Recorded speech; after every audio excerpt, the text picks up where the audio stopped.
Hello, this is Jack. I'm coach of the San Francisco Cinderace, and I'm going to be going over my team builder quickly. This is going to be for my Week 6 match against the Jacksonville Jolteons. Second to last match of the season. It's going to be a tricky one. He has a pretty strong team. I should probably pull that up now that I think about it. Let's do that this way here.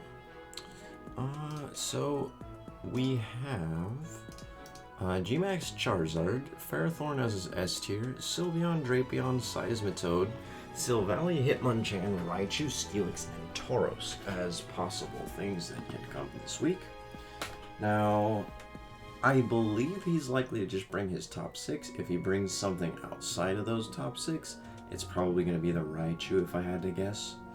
But I think it's going to be these 6, and I'm expecting either Dragon or Fighting Silvally as what he could be bringing. There's an off chance he brings normal type Silvally with Choice Scarf, because I know he's talked about that in the past, but I don't think it's too likely. But yeah, let's get into what I am bringing this week. So up first we have Rillaboom. We're bringing Lumberry, mainly because ideally we're double switching this into Seismitoad. So let's say Dracovish comes out. We want to be double switching straight into Rillaboom, because then we can threaten the Seismitoad back out and hopefully get a Swords Dance up for free. The big reason we have a Lumberry is if we do switch in and he stays and tries to use a move against the Dracovish, if it is Scald, I don't want to be getting burned. So we have a Lumberry to stop the burn. Moves-wise, we're carrying Grassy Glide, High Horsepower, Drain Punch. Grassy Glide is our main stab move, and then we'll be carrying High Horsepower mainly for the Drapion, also for the Raichu or Steelix if they're there, and then we're carrying Drain Punch for the Ferrothorn, and I guess that's about it. Mainly the Ferrothorn. We don't get anything that really hits Charizard, but with a Swords Dance, we can almost do half of its HP as regular Rillaboom with the Grassy Glide versus a regular non-G-Max Charizard. So that is the idea. We're max HP, mainly because in my practice battles, Ferrothorn was giving me a hell of a time with Gyro Ball if I was max speed, so I want to try and avoid that scenario. Up next, we've got Dracovish. Now, brought Choice Scarf this week, and a kind of weird moveset. Fish's Rend, Iron Head, Stone Edge, Outrage. Fish's Rend, pretty standard. Iron Head is mainly there for Sylveon. Stone Edge is there for Charizard, and also if I want to predict Seismitoad on the switch, it does better damage than Earthquake would in case Grassy Terrain is up. Because if you don't know, Grassy Terrain cuts Earthquake damage in half. So Stone Edge would be better even though Stone Edge is resisted. Especially if I can get a critical hit, I should say.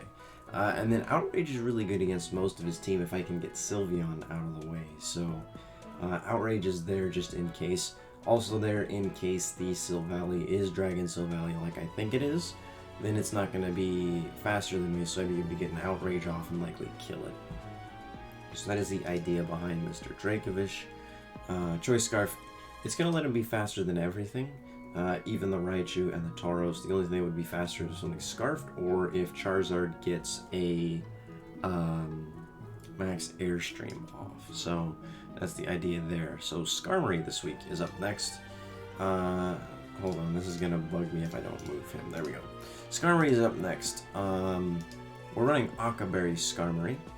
The main reason there is if I do not run Akaberry, it's basically setup fodder for Charizard.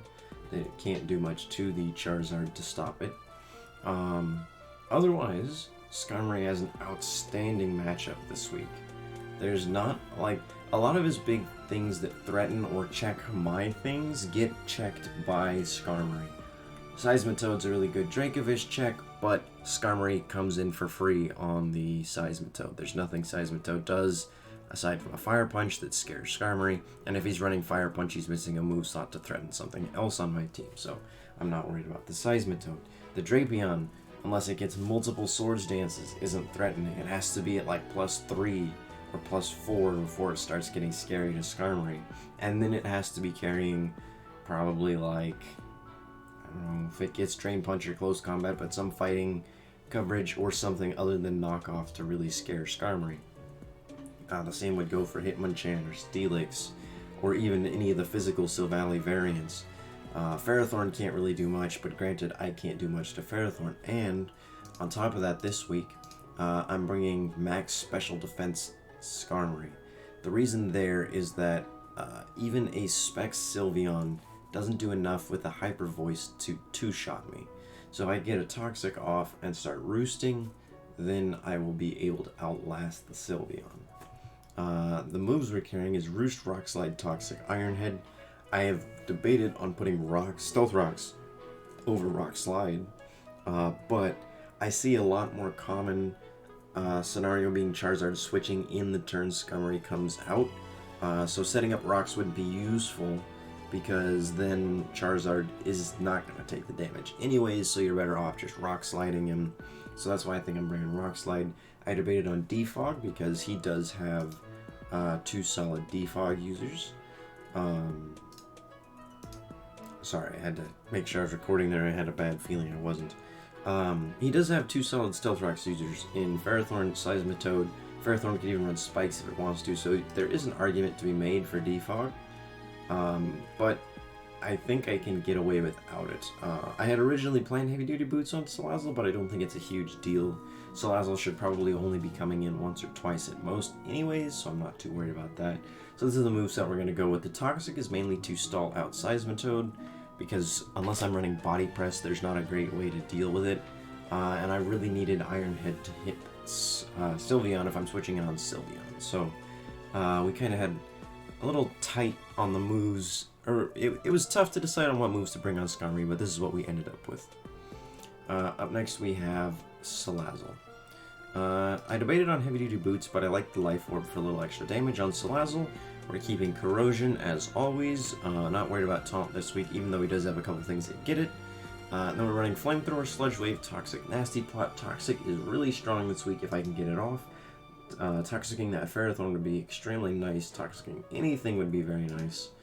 So we're keeping Toxic, Nasty Plot to help us boost through a lot of things. I 3-shot the Seismitoad with Sludge Waves, and if he's chipped out at all, it's a 2-shot. We're running Modest, because the only thing that would outspeed me is going to be Max Speed Raichu or Tauros, but I don't think either of those are coming, so we're going to run Modest. But yeah, pretty standard Salazzle set.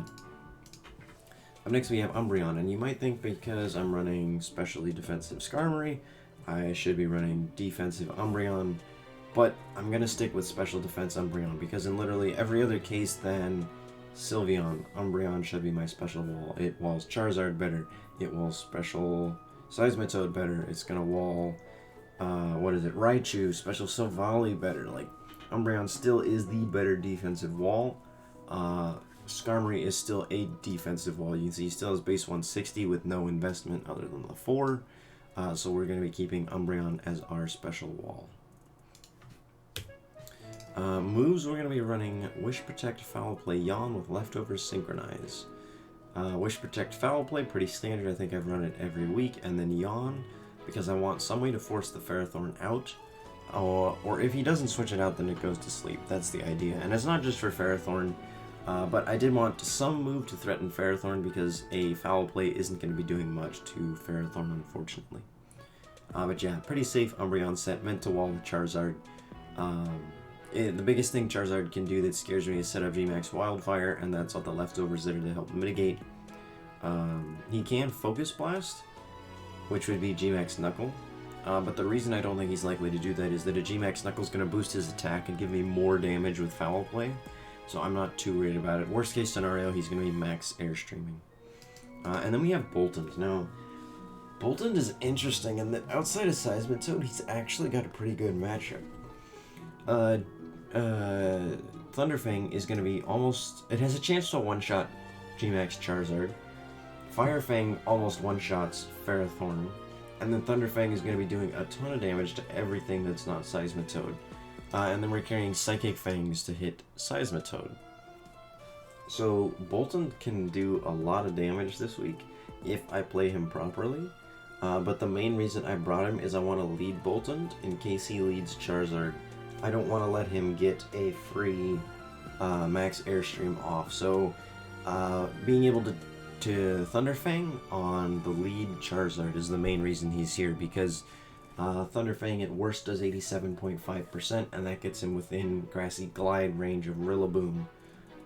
Or if he max Wildfires for whatever reason, then he'll be finished by Dracovish with a Stone Edge, so that I could still hit Seismitoad on the switch. But yeah, that is the Boltund. I debated on putting Gardevoir in this slot, because if I brought Gardevoir, I could bring Gardevoir in on Seismitoad, trace the Water Absorb, and then hit him with an Energy Ball and kill him, which was something that I thought could be helpful, but Gardevoir seemed a little too easy to set up on with something like Drapion, depending on the Silvally type, or even Charizard, because I didn't have enough move slots to bring like Thunderbolt for the Charizard, Energy Ball for the Seismitoad, Moonblast for the Drapion, Mystical Fire for the...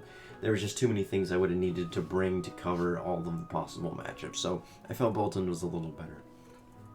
But yeah, that's going to be the team builder for Week 6. Thank you for watching.